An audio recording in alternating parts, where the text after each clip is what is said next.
Hello and welcome to JA New York, Inspiring Tomorrow's Virtual Summit.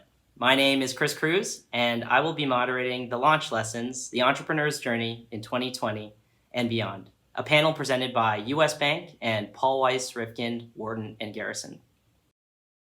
A little bit of background on myself. As a member of the investment team at Searchlight Capital Partners, we have the unique privilege of getting to work with a number of great entrepreneurs, founders, and management teams across our portfolio. But today, we will be speaking to an incredible panel of entrepreneurs who will shed light on the challenges and rewards of building and maintaining a successful startup. We'll discuss the entrepreneurial landscape of New York City in a COVID and post-COVID world, and we'll also talk about the changing and challenging terrain, how remote teams are working through unprecedented times, and why it's still a great time to start your venture. So first off, let's introduce our panel. With us today are Helaine Knapp. Helaine is a founder and CEO of CityRow in 2016. Helaine fell in love with group fitness. She set out to find a better and smarter way to maximize results and still enjoy group exercise. Here, she uncovered a tried and true fitness tool, the rower. Knapp saw the opportunity for a smarter approach to fitness, thus CityRow was born. Josuel Plasencia. Josuel is the co-founder and COO of Forefront, an on-demand career support and chatbot company. Simonetti. Ryan is the CEO and co-founder of Convene, the company that designs and services premium places to work, meet, and host inspiring events. And finally, Waldan. Andrew is the CEO of Waldan International. Thank you all for joining us today, and now let's get started. So our first question is for you, Helaine. Early on, your company was forced to shut down locations in the nationwide due to COVID. Can you explain how CityRow has pivoted and what advice you have for other business owners who find themselves in similar challenging scenarios? How did you weigh those tough choices that you needed to consider to make during COVID, and what prioritizations should be considered and why? Yeah. Well, thank you for having me today. Great question. Pre-COVID feels like a couple of years ago, not a couple of months ago. To paint a little bit of a picture of what CityRow looked like pre-pandemic, we had 12 studios open nationwide. We had 6 studios under development, 2 of which were planned to open in April and then throughout the summer. And we actually also launched a digital product called CityRow Go about 2 years ago, which is where we actually have an at-home rower that connects to an app with hundreds of on-demand classes. So that's what we looked like in the early days of March. And as the pandemic started to slowly roll in, we started to really face the question of, are we going to shut down the studios? And I remember that there were, a 48-hour period where I was like, no way, we'll just be really careful. We've always been really clean, to, oh my God, in a 6-hour period of time, every single New York City studio decided to close. And we were one of the first to make that decision. It was one of the hardest things I've ever done in my whole life. I started this company when I was 26 years old, and I don't think we've closed a single day in Union Square since then. We are open 365 days a year. So it was really hard, but it was also a really easy decision in that this is a once in a lifetime, hopefully, thing that's going to happen to us. And we want to be a leader in taking care of our clients, right? We do that for their bodies every day. We need to make sure that we're pioneering that during a global pandemic as well. So it was a roller coaster of emotions during that time. And the second we made the call, the letter came from me to all of our clients that we were closing. It really started a roller coaster of high levels of communication with our clients, as well as, okay, how do we keep our communities as strong as they are today in a digital space? And luckily, we've been building a digital infrastructure for 2 years. So we have hundreds of on-demand classes that are in an app. So we had those ready to go. We have instructors that are camera ready, and we have an infrastructure to deliver that to clients at home. So we just quickly pivoted to, first and foremost, within 6 hours, we had Instagram video workouts that were live and available for everyone and available for 24 hours and still live on our Instagram page somewhere. That was step 1. And then step 2 was, okay, what does our new schedule of classes look like in a virtual world? How can we offer that and make it customized, not just for our clients in New York City, but for the local communities nationwide? We have franchising studios across the country. Let's leverage their instructors as well. So it was really a journey. And then I think we can all kind of speak to the fact that this has affected the country differently depending on where you are. And New York was very first and foremost to hit. And then we watched all of our other studios close. So it was, how can we enable them to keep revenue coming in? And through digital memberships, we were able to do that. We quickly pivoted to allowing a rent the rower program and having, high clients keep their $300 a month membership, grab a rower at home and be part of our digital community. We also saw a massive uptick in rower sales. March was the best month we'd ever had with very little paid media. We actually had to pause it because we were unprepared for the demand. So it was a very strange time, I would say, but having strong innovation on the digital side enabled us to really support our studios, our studio communities, and our franchisees nationwide to keep those touch points with consumers with high levels of communication and engagement during the pandemic. A roller coaster indeed. Thank you for that. Panelists, feel free to comment if anyone wants to weigh in on other thoughts in relation to prioritizing tough choices. Yeah, I mean, just to jump in, and I think we're in a similar business, having obviously brick and mortar locations and having to go through some of the same tough decisions. I'd say the biggest takeaway really, for me is really leadership lessons in crisis. And one of the hardest things I think to do, but is really critical, is to accept reality, which is oftentimes a new reality, and also plan for the worst and execute against that. And making decisions, whether it's closing locations or pivoting your business model to digital, those are hard decisions that if you're not accepting reality or the current reality, you probably wouldn't have the courage to make. And I just think it's really important, as leaders, as entrepreneurs, hopefully this type of crisis never happens again, but another one will. And you're being able to lead your organization through that in a compassionate way, an empathetic way, a creative way, and a courageous way is something that I will definitely take away as a life lesson coming out of this. Oh, thank you for the thoughts. Well, why don't we move on? Josuel, our next question's for you. Josuel, how can we create a structure for more entrepreneurs from underinvested communities, women, Black people, people of color, lower income, and others that don't have access to the resources traditionally needed to succeed as business owners? Thank you, Chris. This question is critical, and I appreciate the question because to begin to bring in more investment and to support more entrepreneurs from underrepresented backgrounds is an extremely intentional effort. And I say that to say because if you're not intentional about it, things can continue to be the same, right? When you look at whether it's Fortune 500 CEOs, US presidents, business leaders, what do they look like? And let that sink in. And if you don't do things differently, things will continue to be the same. And in my case, when you think about that intentionality, for me, it started early. It's actually connected to JA. I'm a son of immigrants, raised by a single mother, low income, first my family to even graduate high school. And if it wasn't for an intentional effort by JA, I might have not had the network and resources to succeed in college and start a startup out of college. I went to school at Babson and now run that startup and reach sustainability in having this company for 4 years.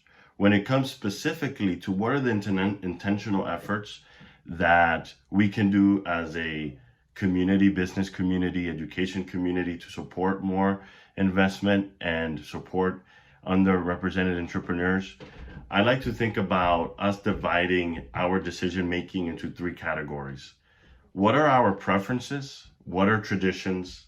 And what is actually required?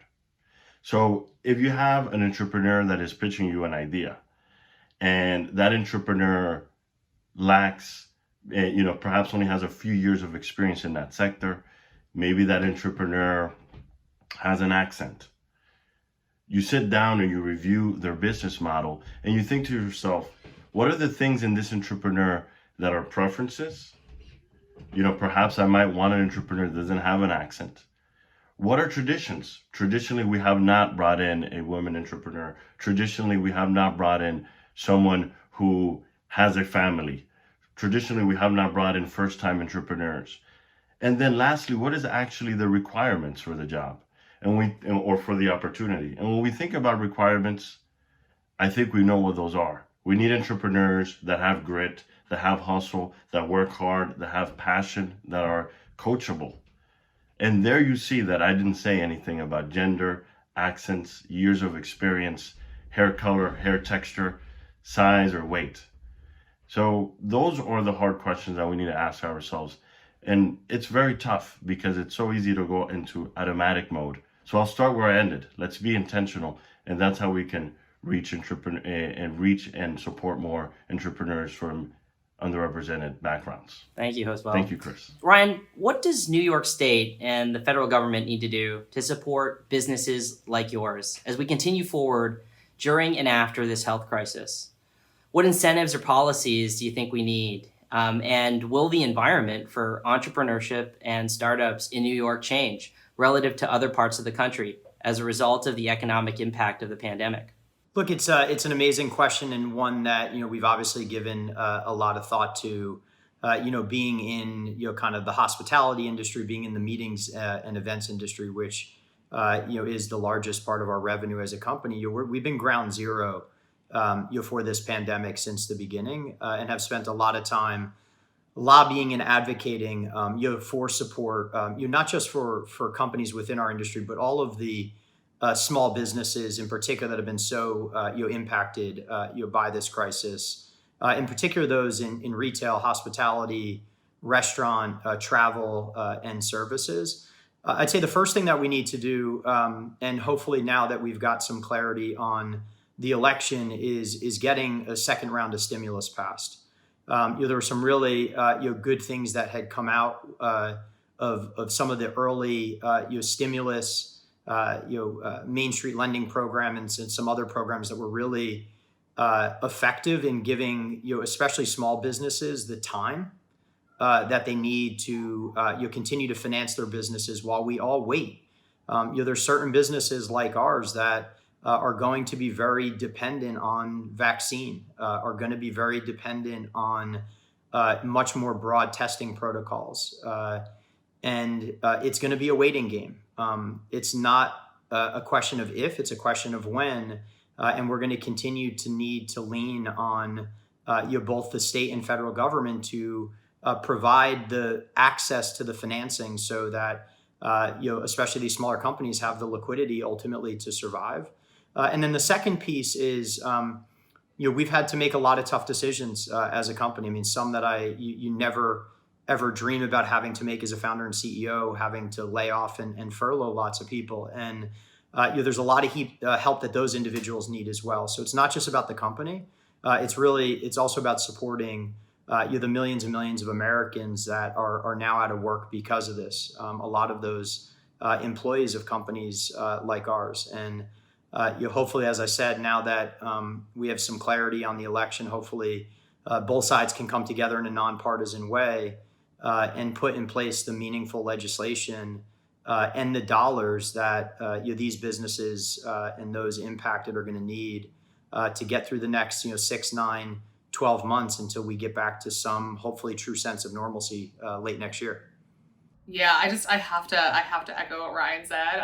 Couldn't agree more. As a small business owner, I opened my first studio here, so I'm still, even though we got a big digital presence, we are still, negotiating with our landlord on what this means for us, as I'm sure you can empathize with too. And I think, there's a lot of fear going into the winter here in New York. And I would, I can't speak for restaurants, but I can make assumptions for them as well. Like Ryan said, how are we going to get through the winter, knowing that, we have a window where, help us get to 6 months from now and help us kind of, make sure that the communities and the companies and the restaurants that really were kind of the heart of the city are here, when we come back or when we kind of approach a new normal. But without some kind of outside help, it's going to be a really, really, really dark winter. I would actually agree with that completely. And with, one other point that Ryan was touching on, just the need, for incentives, from the federal level. I think at a state and local level, especially in cities like New York, which are typically have been seen as very expensive cities to live in. Now that we have, sort of a reduction or lack of, people here who are in the workforce in New York City in particular, for a company like myself, which is a startup, one thing that we were really sort of prized on in the city of New York is the ability to have such a large hiring pool of people from all sorts of different demographics and having access to people. But now with there being such a lack of that in that sense, it's not a ghost town in New York by any means, but office buildings are empty. A lot of people are working from home. And so now when you think of sort of rebuilding, your workforce or having to rehire people, now you have to wonder, how do we get back, how do we get people back here at a state and local level and try to incentivize them to try to rent and, purchase here again, because traditionally, this New York City has been seen as a place that's very expensive to live. And with that quote unquote mass exodus of people, fleeing to the suburbs, I think a challenge the city faces is figuring out exactly how to attract that mass workforce back and make it attractive for them to live here, given some of the, shortfalls and some of the challenges that New York City will face next year, like, budget shortfalls and all. A question, as we've talked a lot about different elements of business, different elements of policy. Let's talk a bit about the consumer. This one's for you, Andrew. Interestingly, with your business, you decided to relaunch your family's watch brand in a direct-to-consumer model during the pandemic. What went into that decision, and what surprised you? And importantly, do you expect consumer preferences towards e-commerce for all different kinds of goods to be a lasting shift? I think the best way for me to segue and start into that answer is to make it clear first and foremost that we had no plans of launching during a pandemic. We had plans of launching in 2020, and this started in 2018 after my father had passed away. To give a little bit of background on what sort of the transition was, we are traditionally known for making high-end Swiss watches and have been making them out of Switzerland for companies like Tiffany, Tourneau, and Neiman Marcus since the 70s. After my father had passed away, his life story is a story of the American dream. He came to this country in 1946 off of a boat in Ellis Island and made his knowledge for watch design and watchmaking his life career. So I thought it was important to bring that back to the United States and try to be a part of the re-emerging American watch industry and make our products here domestically. So that started in 2018, and it was a long, process of research and development. And when the pandemic, first hit in 2020 and everything was shutting down, it, really sent us into a big flurry where we were, lockdown happened in March and we were about to launch in May. So there was this 2-month window in between the launch where we had everything pretty much set up and we're figuring out, okay, do we, launch according to plan here, or do we delay another year? Do we stagger? And obviously there are, social and financial implications associated with both, especially when you spent 2 years, hyping up press and PR and, getting things ready for such a long time, to be ready in May. But part of the answer for that is something that Ryan had mentioned earlier, where, as a leader and as an entrepreneur in this new environment, you have to be able to adapt really quickly and be able to make decisions on the fly with both compassion, but both with sound judgment and figuring out what's going to be best for your business. And we decided to stagger the launch a little bit until later on in the year, but figure out a way to test customer and consumer involvement or engagement, see whether this was something that would be right to deliver to them this year, whether they would still gauge and carry interest in it, because of everything that was going on, unemployment starting to shoot up and people focusing more on necessities than commodities.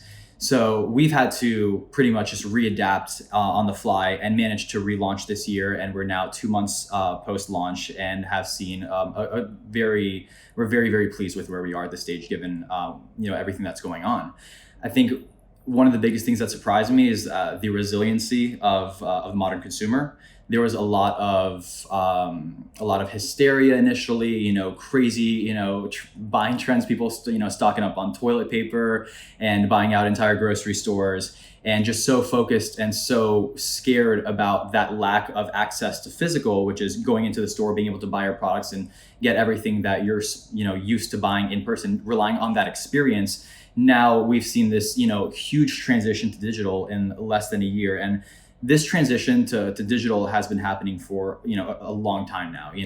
The prevalence of digital media and social media and the rise of it versus traditional and print over the past decade has been this like inch by inch process in which we've seen consumer attention drive more towards immediate results and wanting, quick access to information now versus the traditional experience base of having to go into, a store or retail and look at your product. Now the luxury factor is more convenience than experience.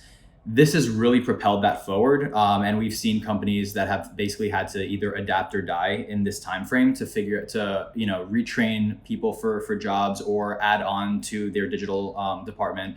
For us, we managed to kind of catch a break in this because we've been preparing for the brand to go direct to consumer for 2 years.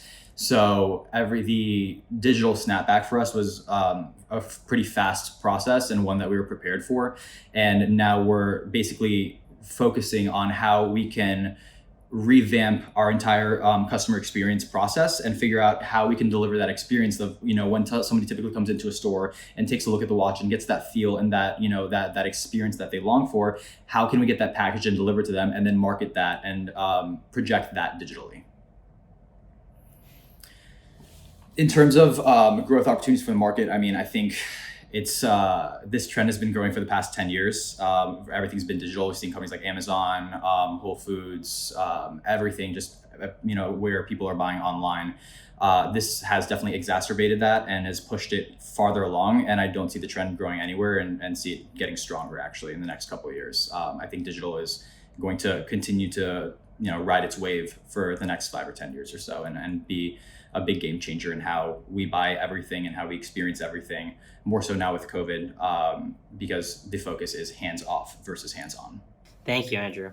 Any other thoughts from the panelists regarding these digital shifts and digital changes in consumer I'd say behavior? a couple things. One, that we're seeing even in our industry, which I think has historically been slow to adopt technology, is COVID is really the great accelerator for digital transformation. So any of these trends that were kind of underneath the surface, I think have been dramatically accelerated. The big thing that we're focused on is this idea of online and offline, even for a business like Convene. So one of the big pivots or accelerations we made as a company was building out a whole, almost like a virtual venue. So pretty much replicating the physical experience of Convene digitally, and spun up an entire new software and line of service where clients are now using our conferencing software and we're actually producing their virtual events, like the one we're doing today, for our clients.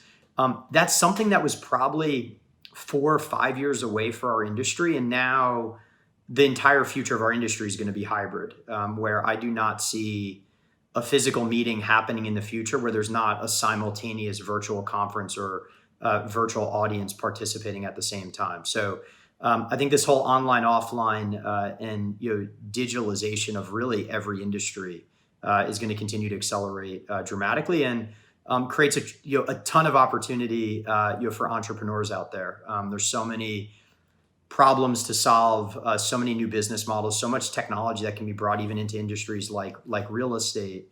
And so again, I don't think there's ever been a better time to be an entrepreneur, to have an idea, and leverage technology to solve these problems that are there.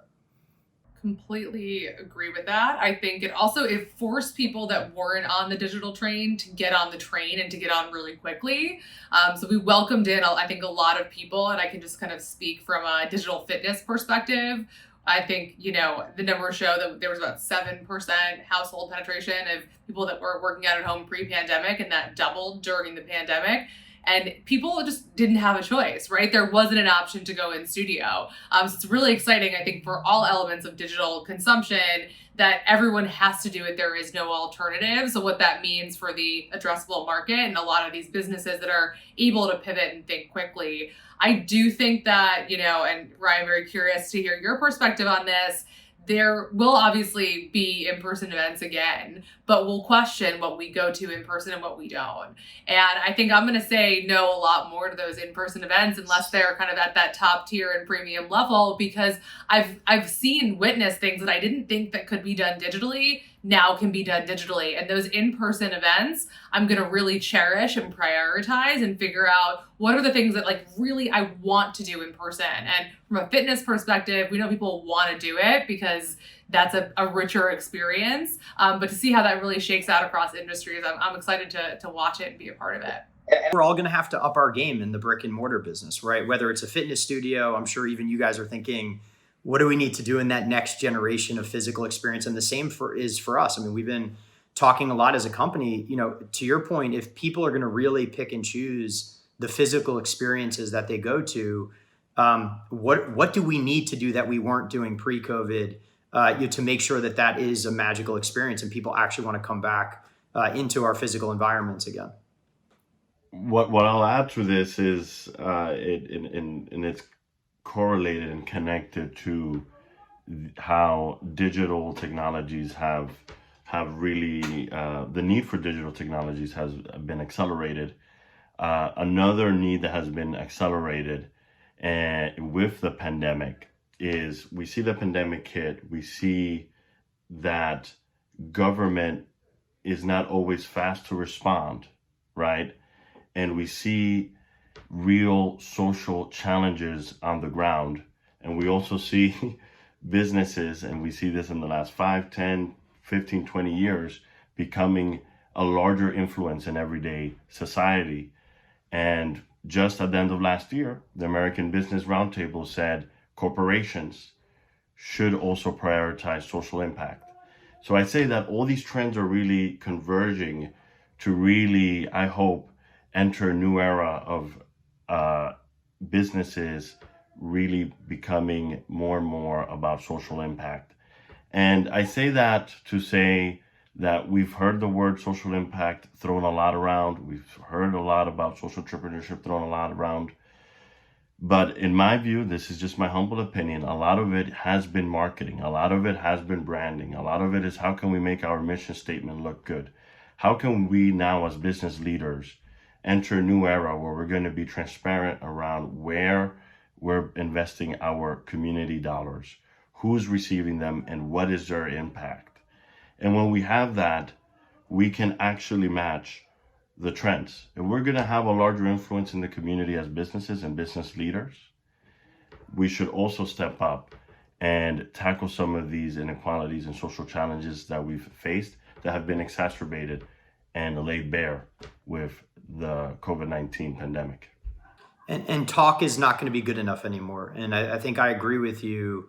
There was a lot of lip service this over the last few years, but I think when you look at the real challenges we face today and the unique position that we have as entrepreneurs and leaders, I think stakeholder capitalism is something that is not going away. And just like we think about ROI on everything else, we're going to have to start to put metrics and measure the impact on some of these things and hold ourselves accountable as leadership teams, as entrepreneurs, and ultimately as businesses. For the last question here, I am going to take advantage of the fact that there's been so much great thought and ideas shared amongst the panelists here. And I'm going to ask the final question just around where you're seeing growth opportunities. Growth opportunities in your own businesses, growth opportunities in each other's businesses, and more broadly defined. And I'll really open this up to each of the panelists to get a final word in. But ultimately, where are you seeing the growth opportunities? So I'll kick things off. Growth opportunities, there are a lot. I think we all can see that there's a lot of growth happening in a lot of spaces. I would be remiss if I didn't focus on our digital business being the priority right now. Going into 2020, I was a little bit more of probably 50-50 between the studio, our franchise growth, and digital growth. And during the pandemic, this really forced me to think about, okay, where is the best use of my time? And I'm now 100% dedicated on our digital business and shifted all of the key people that were working on retail that could be a little bit more impactful on digital over there and put the right people on the franchise business as well. But that's the real opportunity right now, and we have to see it through. We have a fiduciary responsibility to do that. So there's tremendous opportunity on the digital space. I also see opportunity in the omni-channel connection between online and offline, particularly from a fitness perspective. So that's where we see 2021 is we got to continue to push on digital because we've never had more eyeballs in that space. And that's how we think about it, while also keeping our studio communities connected and really still ready to be a part of it when we can come back. And then what does this look like in the future? If I was someone that used to go 3 days a week, am I going 1 time a week? Am I going 2 times a week, even when I'm comfortable? And how do we really create that connection so that you're really sticky City Row client, whether it's at home or in studio, and really where does that marry together? So that's how we're thinking about about things. That's how we're thinking about resources. And there really is a lot of opportunity. I'll just kind of share, like, we completed a really big transaction during the pandemic because there is so much opportunity. So for those that might feel that this has really shut things down, I think that there's never been more innovation, and I'm really excited for what's to come. So we're running the City Row playbook, 100% all in on virtual right now. We believe that the future is hybrid, which is this, I think as Helaine said, this intersection of physical and digital. And how do you really create this omni-channel experience? I think very few brands and businesses have really figured that out yet, not just in our industry and sector, but I think more broadly. Speaking, if I was an entrepreneur today, that's just an area at a macro level where I think that there's a tremendous of opportunities at the intersection of those two things. Speaking more broadly, as an entrepreneur, it's a blessing and a curse, and there's always a million great ideas to think about and ponder even outside of your own industry. Having been in real estate and have created a disruptive business model here, there's some really big, what I would think about as legacy industries like real estate and financial services and healthcare and infrastructure and education and others that I think have historically been slow to adopt new technology and new business models. And this has been a giant forcing function for these really, really big industries. So if you're an entrepreneur and are looking for an industry to explore or to think about or start to brainstorm on, I would pick any of those because I really do think that there's a unique opportunities in those sectors to either through new business model innovation or technology solve some real problems out there. And I said it before and I'll say it again, there's never been a better time to be a founder and entrepreneur than there is today. And if you're thinking about it and you're listening to this, the hardest step is the first step. So if you got a great idea or even a good one, jump. Yeah, one industry that I think needs to be disrupted and has also we've seen with the pandemic in the last few years is the news industry. I think that we have apps that tell us how much calories we're burning and when we wake up and when we go to sleep, and we can measure a lot of things, our heartbeat. But news is actually something that is not distributed, I think, the best in this country. And there's a rise of that is scary of things that seem like news that might not be. So I really challenge entrepreneurs to this and a new age of effective news and journalism. I don't know how it's going to be done. It won't be me, but I wish them luck. I think, COVID being sort of the great disruptor now of this day and age, I think it's forced a lot of people to go online a lot more. And with people focusing on digital, I think if you're an entrepreneur and you are a creative, or what you are focusing on building revolves around telling a story, I think right now it is the best time to be able to do that because people have been able to slow down a little bit from being at home so much and are a little bit more focused on what they choose to engage with or what they choose to bring into their lives now. And in terms of reading, in terms of media, and in terms of storytelling, I think there is an ability now to really have that freedom to get your story told online, to create what it is that you want to create and push it out there and be able to try to reach as many people as possible because now this is the age of digital connectivity. Well, there's a lot of insights there, a lot to take in, and thank you to all of the panelists for sharing those insights, the observations, and a lot for us to think about. And with that, I want to thank you for joining us at these launch lessons, the entrepreneur's journey in 2020 and beyond. Thanks again to our terrific panelists and to the JA team. And with that, have a wonderful night.